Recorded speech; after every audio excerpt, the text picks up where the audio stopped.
Hello there, Brick Fanatics, and stop in the name of love. I'm sorry, I had so many different pop songs to choose from, that was the one that I chose. You are going to absolutely love this new Lego set based on the Love sculpture by Robert Indiana.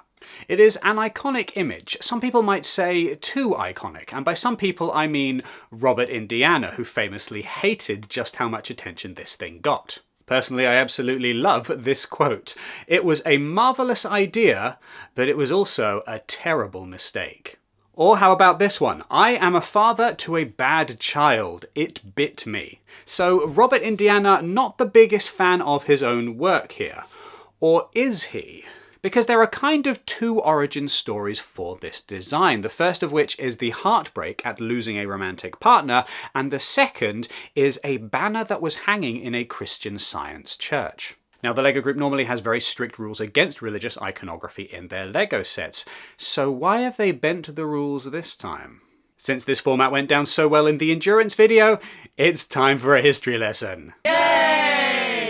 The first thing that you need to bear in mind about any LEGO set based on any work of art is that artists are trying to sell you something, and they will normally spin a yarn in order to pluck at your heartstrings and convince you to open your wallet. That's not necessarily to say that these stories are untrue or that they're fabricated. It's simply that they will emphasize the emotional aspects of a story. And I do get the sense that that is happening somewhat with this story of Robert Indiana. Not necessarily just Indiana himself. I do feel like this is also just a feature of the art industry in general, that they love to take these stories of plucky young weirdos who then develop all of these amazing artistic works and then heighten the tension and heighten the romance and heighten the drama in order to make it all the more impactful. And I do think you need to bear that in mind when hearing the story of any artist, especially an artist like Robert Indiana, who very easily fits into that category of artists who are lonely and separate from society and who create a work that then consumes them, and then they descend into sadness and depression at the end of their life. Like, it's very easy to kind of fit that template on to Robert Indiana, and I don't think that that's all that's going on here, but I'll cover that as we go through the story. Right, let's get started. Robert Indiana was born Robert Clark in 1928, and according to Robert Indiana, he lived in 21 houses in the first 19 years of his life. His family moved around quite a lot. This apparently inspired his lifelong obsession with numbers and contributed to this feeling that he was kind of lonely and separate from everybody else because he didn't have any roots anywhere. That said, there is a reason why he changed his name to Robert Indiana. Robert Clark, it turns out, was a little bit too boring, a little bit too easy to forget, and a little bit too just generic. And so he wanted something slightly more dramatic, and he picked Indiana, not naming himself after the dog like Indiana Jones, but instead naming himself after the state in which he was raised. Apparently he changed his name because he wanted something slightly more dramatic and something more memorable, because Robert Clark was just too generic for an artist. And Indiana was what he settled on to pay homage to his birthplace after moving to New York City. Now, I should mention, this is an educational video, and so theoretically I should be fine with showing you a lot of pictures of the artwork from across Robert Indiana's career, but copyright and the art world don't necessarily always work well together, so while it may be fair use to show you some of these pictures, I'm going to have to avoid it just to be on the safe side. I will put links in the description to all of the artwork that I'm going to be talking about in this video so that you can see it there. Otherwise, just get used to seeing a lot of different pictures of Lego love and my lovely face. I'm so sorry. Now, New York City was the place to be as a young artist, and Indiana soon found himself a group of friends and like-minded artists. He had a studio space that he was sharing with a bunch of them, including Ellsworth Kelly, who was the most important person in Indiana's early career and in his romantic life. It was Kelly who convinced Indiana to first try out the hardline art style that would come to define his career, and the two of them collaborated on various pieces together. So Indiana is experimenting and trying out different types of art. Some people put him in the category of pop art, but somewhat on the periphery of that. He's not in the same league as a Warhol or a Lichtenstein in terms of both ubiquity, but also in terms of how he's approaching these designs. Indeed, Indiana himself hated being clumped in with the pop artists because as far as he was concerned, there was nothing popular or poppy about what he was doing. The first big thing to happen in his career is that he manages to sell the American Dream Eye to the Metropolitan Museum of Art, and he is on the rise.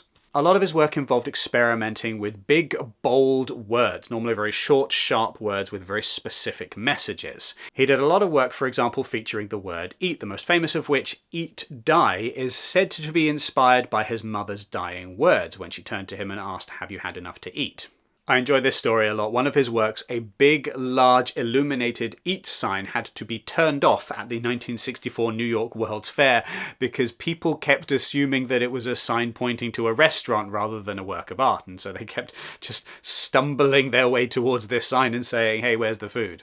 Also in 1964, he creates the piece called Love is God. It's a riff on a sign that he had seen previously in a Christian Science church, and he had loved so much this message of God is love that he decided to flip it and turn it on its head. He also, a few years before that one, made 4-Star Love, again inspired by this big banner from the church, and indeed even before that had done a series of poems which had featured the word love with L and O stacked on top of V and E. So this is something that originally was inspired by a thing he saw in a church and the love message that was there, and then he has carried that through various different pieces, some of them very overtly Christian, but all of them featuring this word love in some various different form.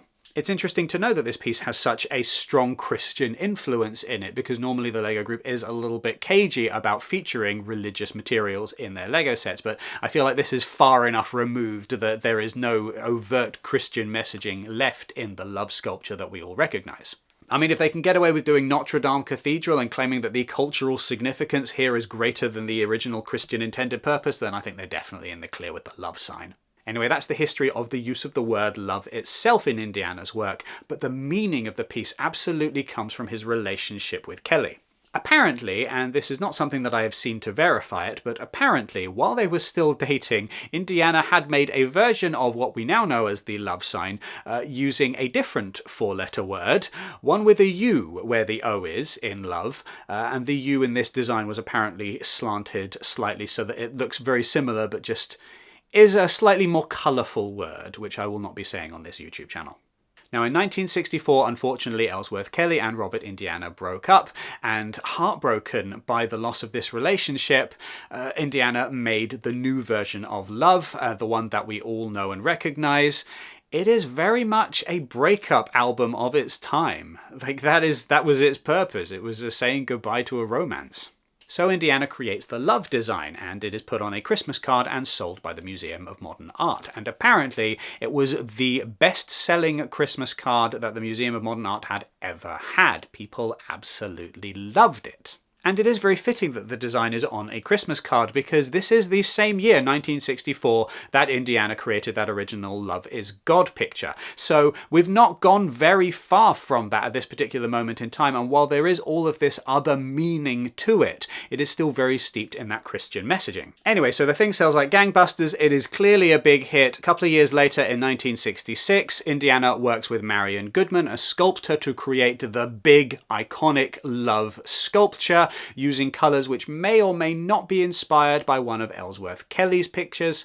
The red and the green and the blue kind of suggest that, because he did a picture called Red, Blue, Green. Indiana, though, gives an alternative reasoning for the colours. He says that this was inspired by the colour scheme of a Phillips 66 gas station that his father used to work at when he was young, and apparently the colour scheme for the gas station were red and green, and then that was contrasted with the blue sky, and so that's where he came up with these colours from.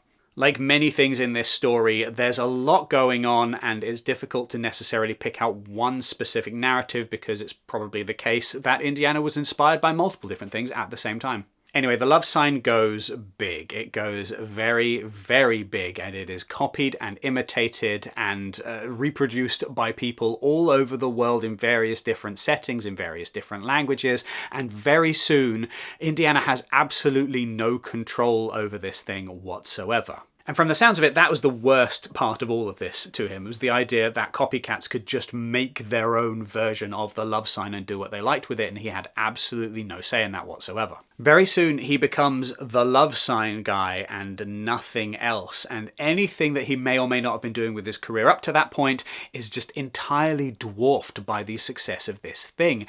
And that frustrates him and that annoys him, and eventually he ends up leaving New York and going somewhere completely different. He set settles in Maine. He is thought of as something of a recluse, and the story that he gives to basically any journalist that comes to interview him is, oh, I'd have gotten away with it too if it hadn't been for that meddling love sign, because he's absolutely sick of just how famous that thing is and the fact that none of his other work really got a look in after that. That said, it is also noted by every journalist that visited him in his home in Maine that his home was absolutely adorned with newspaper clippings and with articles and with magazines and with every different kind of analysis and critique and comment on the love picture, in addition to everything else. That apparently it looks an awful lot like he was pleased with the success that he had, because he definitely kept a lot of that critique and that criticism and that coverage that the love sign received. So I think what we may have here, and admittedly I don't know everything about this man and I can't necessarily comment at all,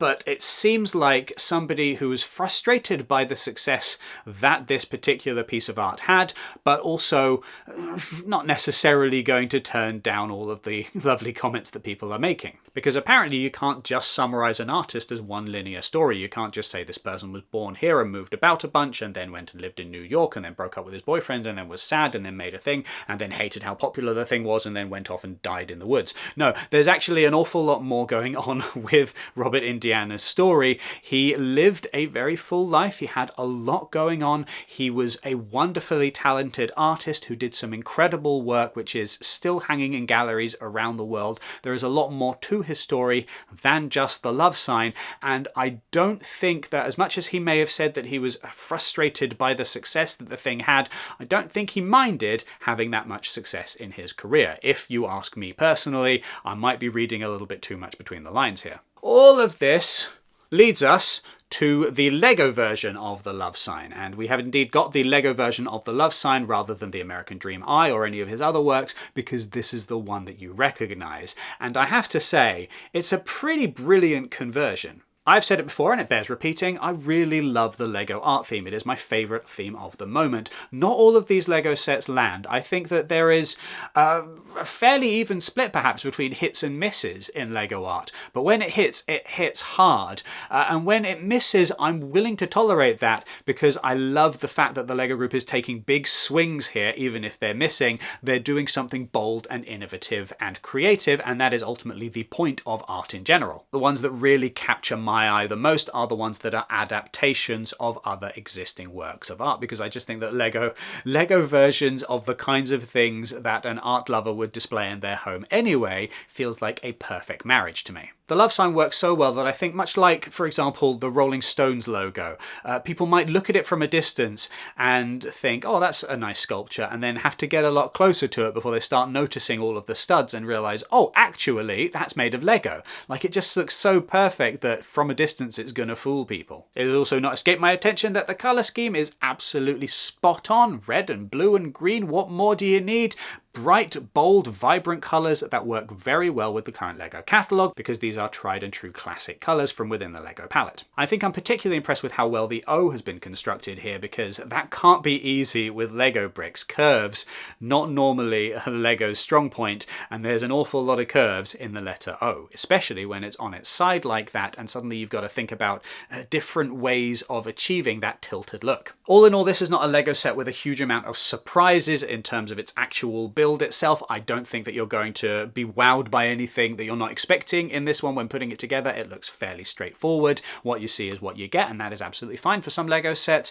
I do think it's interesting though to look at this and remember the brilliant cultural history behind it and the story of the love sculpture itself and how we ended up here, and how this is not just an icon of modern art of the 1960s, and how this is a love letter to love itself. Because ultimately, all you need is love. All you need is love. All you need is love. Love is all you need. Anyway, thank you very much for watching this video. If you're considering picking up Love yourself, make sure that you use the affiliate link, which is down in the description, or the QR code that is currently on screen, to go to the Lego website and make that purchase. If you use our affiliate links, it just helps to keep the lights on at Brick Fanatics and helps to keep us making videos. Doesn't cost you a penny extra, but we get a little bit of a kickback from that sale. Make sure that you do all of the regular YouTube things. Leave us your best love pun or joke or wordplay or reference down in the comments, and make sure that you also tell us whether or not you you like the Lego set itself. Make sure that you do all of the YouTube things that you need to do. Give this video a like and hit subscribe and the notification bell. Make sure that you go to brickfanatics.com for all of your Lego news and reviews, and sign up to our newsletter so that you don't miss anything Lego related ever again. Thank you very much for watching and have a lovely day.